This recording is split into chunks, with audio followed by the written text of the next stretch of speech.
Hello everyone, this will be just my overview of net neutrality and what's been going on and all that. I say my overview because there's some information that I might be privy to or something that I've forgotten or I'm not quite aware of, as well as just some things I may forget. Anyway, let's just dive into it and let's start from the beginning. Verizon, with I think a little bit of help from Comcast, came in and pretty much sued the FCC over net neutrality and the rules and all that, and they won in federal court. Then, a couple months after that, we had the head of Verizon come out and say that, oh, this is needed, net neutrality, so it's people who use more need to be paying more, and so it's neutral. It's like, either one, he's lying his fucking ass off, or two, doesn't even know what net neutrality actually fucking means. Or he's just manipulating people in the press, so could be that.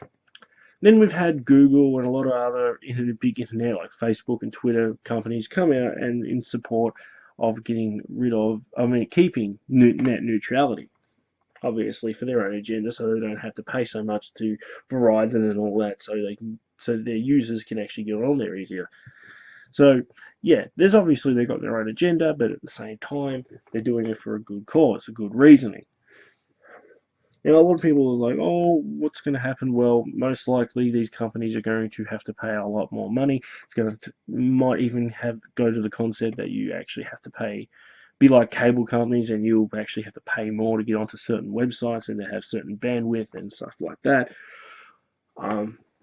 And it's a big lot of fucking mess. And what if there's a website that these companies don't like, or you say something about a company and then boom, they block you from the internet? And the fact that they can block certain websites, I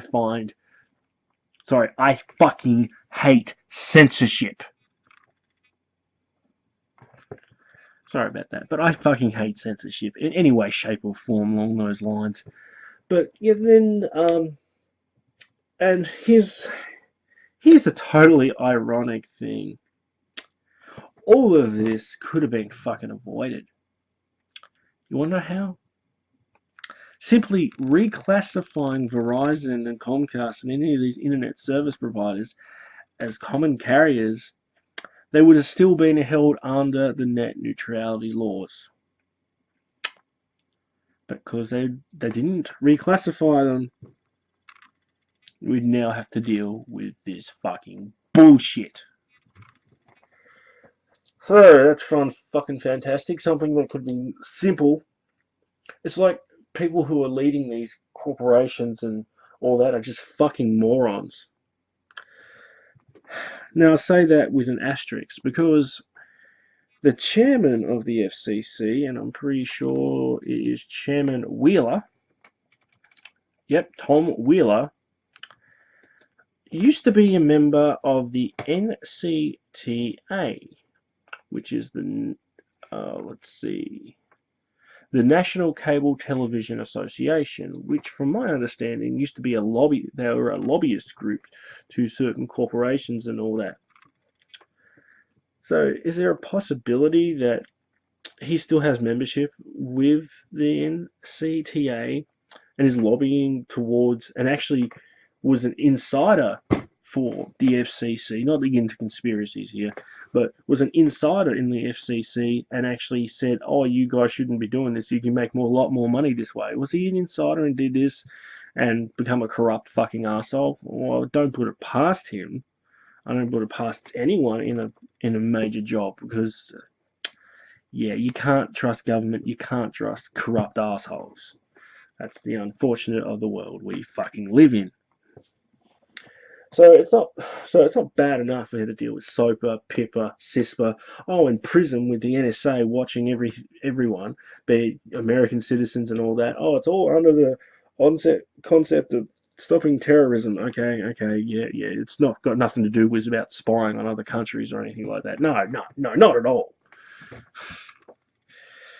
But anyway, I digress. It's something as simple as this. I mean, either one, Tom Wheeler is a fucking moron, really, when you really think about it, seeing that all he had to do was change it to common carriers, or he's a corrupt fucking asshole who was an insider and just done this, and maybe he may even make a little bit of green out of it.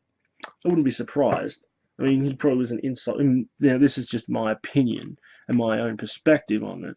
I'm not going to say outright that this is what he did, but I would not be surprised if he was an insider for these companies or was giving privy to certain information, so therefore he might even get a benefit out of it. He might even get some kind of payment out of it. Who the fuck knows? But thanks to all that crap, something that is become a pain in the fucking ass and is going to be a pain in the ass for how many years. And yes, this is in the United States, but it's not going to take long before it hits Australia and the rest of the world who uses the fucking internet. But anyway, all this could have been fucking avoided from one simple thing: reclassifying groups like Comcast and Verizon and all that from internet service providers, or whatever the hell they were classified as, to common carriers. That's all that needed to be done. Because we live in such a moronic world where people in major companies and major corporations or in fucking government are either corrupt or stupid or both, we have to deal with this bullshit. I just find it so fucking hilarious and fucking ironic that something like this could have been fixed so simply by just simply reclassifying them as a common fucking carrier. Isn't that fucking hilarious? Kuipers out.